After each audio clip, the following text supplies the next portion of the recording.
Hi everyone, it's Donna again. I'm back with part 2 of the mini album I made for the February Scrapzville swap.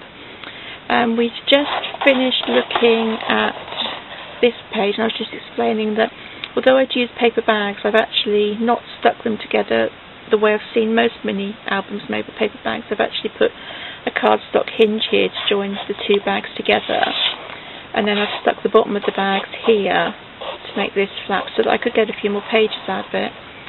On this page I took a little paper envelope. They use them in the UK for putting wages in when they do the pay at the end of the week. Covered it with paper, made the flap a bit longer, and then just put a little mat inside which I can't get hold of. Oh, it's running away from me. It's fine off camera. And just took some cardstock that was embossed and added some journaling on the back. But I added an extra piece of card because with the card being embossed it's hard to write on, so I put an extra piece in there, and that just goes inside. The sticker here I've left quite loose. I haven't pressed it all the way down, so Louise can actually lift it up and get a photo behind if she wants. It's only just attached. And then I added some bead trim down the edge with some sticky back ribbon over the top just to finish it, and a Dodge ticket with a paper clip, and it's got the word Bliss on, and it's dyed with deep plum glimmer mist.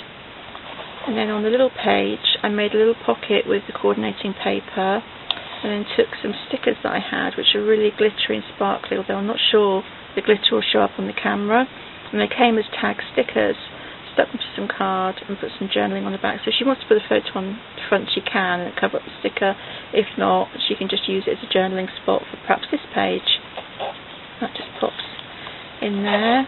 Then over on this page I took two more of the tag stickers that were all glimmery and embossed, and this time stuck them to embossed cardstock, so I thought she could put a photo on the back and perhaps not have the journaling on this one. And there's plenty of room in the little pocket I made to add more tags if she wants, and then I just put another little sticker with the butterflies on just down the bottom here. Then over on this page I took some more of the cards. I actually bought this cardstock already embossed with the hearts on, which I thought was really nice, so I took some of that and just inked over the top of it with some Versacolour ink in, I'm trying to think what colour it is, it's ash rose, just to, sorry, we've got the ink pads just there so that I can grab them if I get stuck on the colours. So I just went over the top with that, and then I took some matching stickers that go with these in the border ones, and I stuck it in some cardstock so that it wouldn't be sticky on the back, and cut it out so that you can actually get behind it with a photo. So when you put the photo on, it can actually go behind the trim. Excuse my tatty piece of card, I'm playing with glimmer mists. So I did that, and then added some of the coordinating corners just up here, and a piece of chipboard that says my one and only, as it's a love album that I'm hoping is for her and her other half.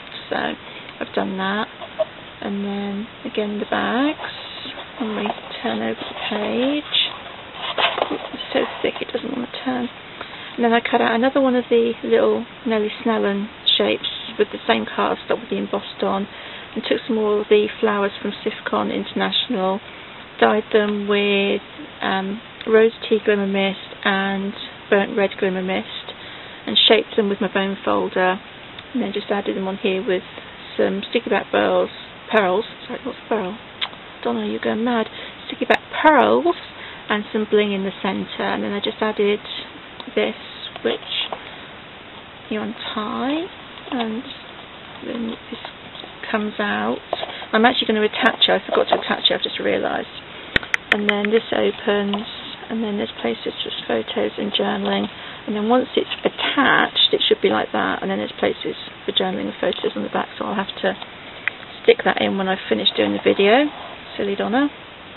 On this page made another pocket with the paper from the back, and added some flowers. Again, they're not primas. Most of the flowers I own aren't primas. I've only got a very few prima flowers because they're not easy to find in the UK. We can find them, but they're not easy, and they can be quite expensive.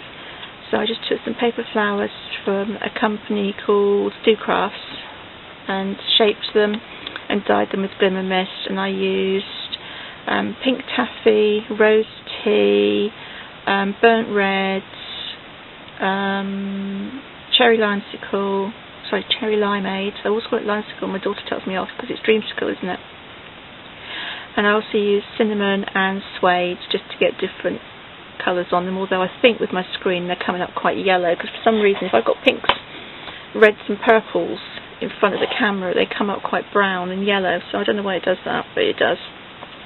And then I made some tags out of the matching paper and just stamped love on them, but you can put photos over the top and put the journaling on the back. So that's that page, and then over to the final page on the back I cut another piece of that embossed cardstock with another one of my no smell and dyes, and added some of my Prima flowers this time on the bottom. I haven't sprayed them, I've just left them the nice Prima colours that they came. Added a little charm here, and then put some sticky back pearls and some bling in the middle. Then over on the final page I just took one of the tag stickers that said honey to love and cherish and just stuck that there, and put some of the matching trim down this part with some pearls on. And the good thing about these pearls is they're flat back, so they're nice and easy to stick, so I put that there. And again, I've left this open, so if Louise wants somewhere to put anything else, then that's open for her to put anything behind that she wants. And then finally we're around to the back cover, which is similar to the front, except for I haven't put the lace or anything on. I've put the cardstock over to cover up the bindings, because the last thing you want to see is horrible bits of ribbon and that on the back where it's been bound. And I've just got to put my nameplate on the back that says I made it for Louise, and then it'll be finished and it can go in the post. So it's finally done. I'm sorry it's a couple of days late.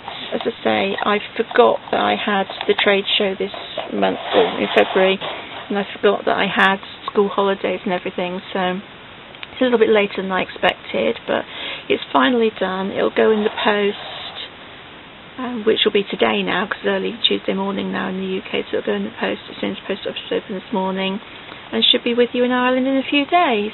So I hope you like it. Thanks again for all your sweet comments on my videos. I'm trying my hardest to do them as best as I can. I know they're still not great, I'm still learning, but thanks for your comments, and I'll speak to you again soon.